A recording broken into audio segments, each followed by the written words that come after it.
we are back for episode 4.6. Our episode begins with Stannis and Davos leaving their forces on Dragonstone and sailing all the way to Braavos to borrow some money from the Iron Bank. Some time is killed, and after a while, the bank reps arrive. They deny Stannis the money, but then Davos sticks up for Stannis, and they get the loan after all, for some sellswords and some ships. They then rehire Salladhor Saan, who is hanging out with some sex workers in Braavos, and they all go on their merry way. None of this happens in the book, though Book Stannis' adventures do relate to the Iron Bank, which I will get to. I will say, based on some scenes in Season 4, it was pretty apparent that the show was flirting with the idea of an Iron Bank plot, but it just never seemed to pan out. In the book, the Iron Bank plot is actually pretty essential, causing the rise of the Sparrow movement and contributing to Jon's death. And it's poised to be even bigger in books to come. So back in Season 1 and Book 1, we find out that the Crown is in massive debt to the Iron Bank. This was almost entirely Littlefinger's doing, by the way. We get hints of money problems later on, but things really get bad when Tommen takes the throne, and Cersei essentially tells the Iron Bank that the Crown is deferring payment. This relates to the Sparrow movement in that the whole reason that Cersei allows the Faith's rearmament is in exchange for debt forgiveness. So after getting snubbed by Cersei, the Iron Bank takes the initiative to find Stannis, and a rep shows up at the wall looking for him. Stannis is off marching into battle, but Jon is also dealing with food shortages with the Night's Watch because of the wildlings, so he signs a contract with the Iron Bank to borrow money to feed his men. The Iron Bank rep then heads down to Winterfell to find Stannis in the middle of war, where Stannis cuts a deal with the Iron Bank. And that's actually the last chapter we have of Stannis in the book. The problem is, Jon gets news that Stannis lost, whether true or not, which means the Night's Watch believes that Jon's loan to feed them is also gone. One of the many reasons Jon is stabbed. Next we get an extra plot with Yara finally getting around to Theon. If you remember, back at the end of Season 3, she vowed to rescue Theon, so here she is, finally at the Dreadfort, having sailed around the continent. Again, none of this happens in the book. However, there is one similarity. Here, Yara reads a letter from Ramsay telling her to get out of the north that was accompanied by a piece of Theon. Here in the show, it's his penis. As it happens, in the book, Ramsay does send the Ironborn letters, in Theon's blood, that are accompanied by pieces of Theon's skin. Ramsay sends them to each of the 3 Ironborn holdings in the north, Deepwood Motte, Torrens Square, and Moat Cailin. Yara's counterpart, Asha, is at Deepwood Motte at this point, though Asha does nothing to get her brother back. Now here in the show, Yara and the 50 best fighters from the Iron Islands sneak into the Dreadfort and try to rescue Theon, who physically resists her and even bites her hand. And this really highlights the difference between show and book Theon. Book Theon is so injured from torture and so emaciated from starvation that he can barely walk. He's missing a bunch of fingers and toes, and he hobbles around like an old man constantly in pain. His teeth are shattered to the point where he can't chew food, and his hair has gone bone white. Not to mention he smells powerfully of shit, vomit, and urine. Show Theon looks pretty darn healthy and clean, all things considered. So next we get this bizarre and surreal fight scene with a shirtless, and more importantly, armorless Ramsay. He is bloody from sex with Miranda, by the way. So Ramsay is apparently an absolute fighting badass, and is able to take down several of the Iron Isle's best fighters like it ain't no thing. Book Ramsay has no such skills. In fact, in the book, we are specifically told that Ramsay's only training was from his childhood companion, Reek number 1. Ramsay is Reek number 2, and Theon is Reek number 3. Anyway, Reek number 1 didn't have any formal training either. As a result, Roose describes Ramsay's fighting style as ferocious, but extremely sloppy. Against the best fighters of the Iron Isles, Book Ramsay would most certainly be stabbed. Anyway, this crazy scene ends with Ramsay slowly releasing his dogs and scaring Yara away. And another baffling side plot concludes. Later, we actually have a scene from the book where Ramsay plops Theon in a tub and tells him he needs to act like Theon again. Now the show has added a bit more creepiness to the scene, with Ramsay actually sensually cleaning Theon himself and asking Theon if he loves him. In the book, Ramsay is a bit more straightforward, telling Theon that he's a wuss and that if he betrays him, he will be tortured. Meanwhile, over in Slaver's Bay, we have a shepherd child hanging out when a dragon comes out of nowhere and eats a goat. And this transitions to a book scene where a shepherd asks for restitution for that dead goat. Now I should say, in the book around this point, Dany and Jon's plots become thematically entwined. Dany ruling in Meereen is paralleled with Jon ruling the Wall. Of course, here in the show, the John plot has moved much slower, so these parallels are overlooked a bit. But one interesting thing that happens in the book is that all of these shepherds are bringing in burnt bones, and Dany becomes suspicious that these men are simply burning their own goats for a payout. Burnt bones prove nothing, she thinks. Meanwhile, over at the wall, Stannis burns Mance Rayder, or who people think is Mance Rayder. Later, it's revealed there was a swap out. Burnt bones prove nothing, and Dany warned us. Next, Dany is introduced to the noble Hisdar Zoloric. Now, Show Hisdar is way different from Book Hisdar. Show Hisdar is clearly an emotional man who has lost his family and is trying to preserve the culture of the city. Here, Hisdar begs to have his father's rotting corpse removed from his crucifix so he can be given a proper burial. This character is sympathetic in that he has suffered and he has conviction. Book Hisdar, on the other hand, is a very honest and pragmatic opportunist who hopes to profit from Dany's arrival. He has bought all of the fighting pits at a discount and wants Dany to reopen them so he can make a buck. Presumably, Book Hisdar lost family when Dany arrived, but we never hear about it. The character is sympathetic because he's charming, honest, practical, and compromising. Book and Show Hisdar are really night and day characters. Next, we head to King's Landing for an extra scene with the small council. Oberyn Martell is actually in attendance here, which is something he never gets to do in the book, though he does attend a very important breakfast with Tywin and Mace.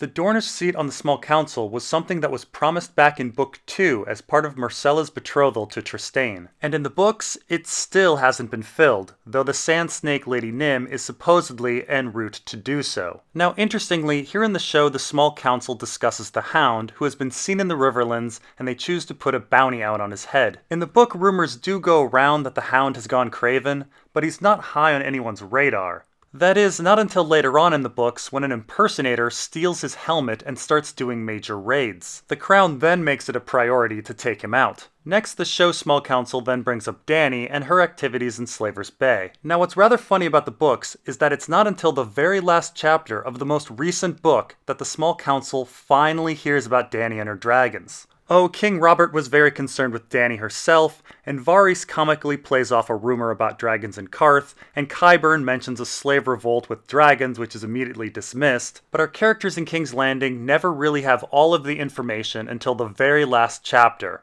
which is, by the way, the first day of winter.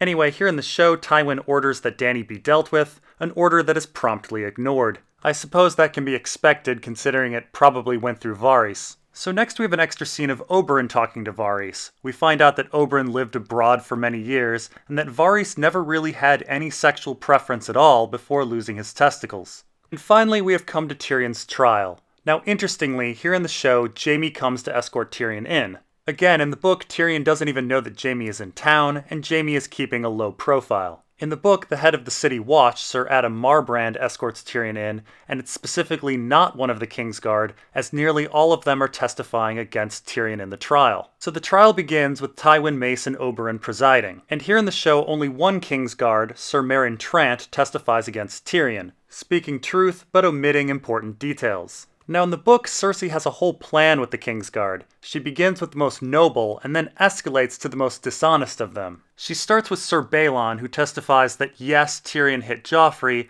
but he gives the context. Everyone was really stressed out about nearly being killed in a riot. Sir Meryn and Sir Boris then go next, who are technically honest, but omit important details and paint Tyrion worse. Sir Osmond, who Cersei was probably fucking, goes last, and he flat out lies, saying that Joffrey actually suspected Tyrion wanted to kill him. Now next we get a scene from the book where Pycelle reads the poisons that he has in his lab. Now I will say that in the book there is a very conspicuous description of a poison that causes death by constipation. No other poison described by Pycelle gets a detailed description, and Tyrion actually thinks during the trial that his father looks like he's been poisoned. Of course, later we find Tywin on the toilet constipated, and yes, he was absolutely constipated. Tyrion even says so later in the books. The point being, Tywin was almost certainly poisoned by someone before he was murdered, and that person was probably Oberyn. Anyway, here in the show we have this peculiar addition of Pycelle having in his possession Sansa's necklace. The last time we saw this necklace, it was on top of Dantos' dead body in a boat afloat in Blackwater Bay. So everyone knows Sansa had the murder weapon and fled, and we also have this mysterious dead body of Dantos with the murder weapon on him. But no one really brings any of this up during the trial. In the book, no one finds Sansa's hairnet, or any poison, or Dantos' body. Now here in the show, as in the book, Pycelle accuses Tyrion of stealing his poisons. In the show, this is completely baseless, but in the book, Tyrion actually is guilty of stealing Pycelle's poisons back in Book 2. But he only steals a poison that he gives to Cersei that gives her diarrhea for a few days. In the book, the theme of the trial is that all of Tyrion's little transgressions come back all at once to haunt him. Here in the show, though, Pycelle just lies.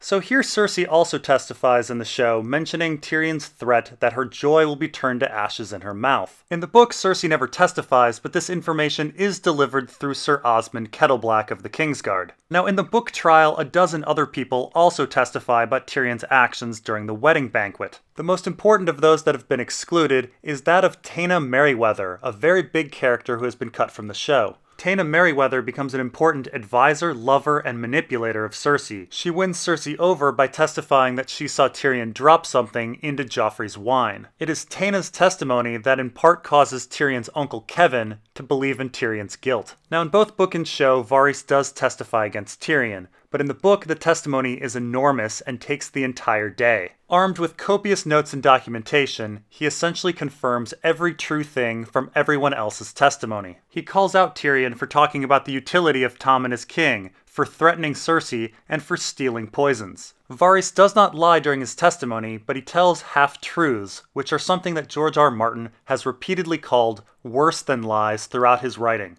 Next we have an extra scene of Jaime going to his father and begging for Tyrion's life. He offers quitting the Kingsguard and continuing on the Lannister legacy as a lord of Casterly Rock in return for sending Tyrion to the Wall. Tywin readily accepts like it's his birthday, and then Jaime returns and lets Tyrion know what happened. Of course, none of this happens in the book. Book Jaime is hell-bent on staying in the Kingsguard.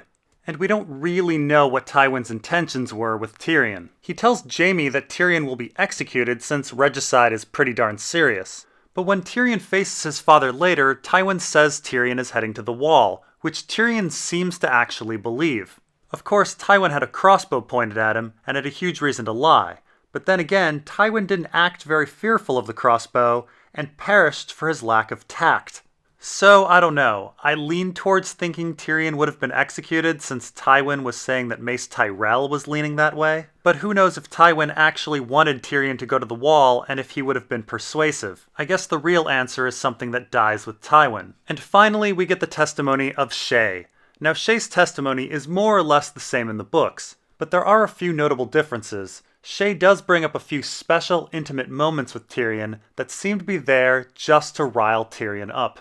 One example is the sex they have among the dragon skulls beneath the keep. Another is Shae saying that Tyrion said that she was lucky to be a whore, when he specifically did not like calling her that. The final insult to Tyrion is the reveal of the pet name, My Giant of Lannister. This has been kept in the show, but in the book the entire chamber erupts in laughter when they hear it. It is the laughter that sends Tyrion over the edge.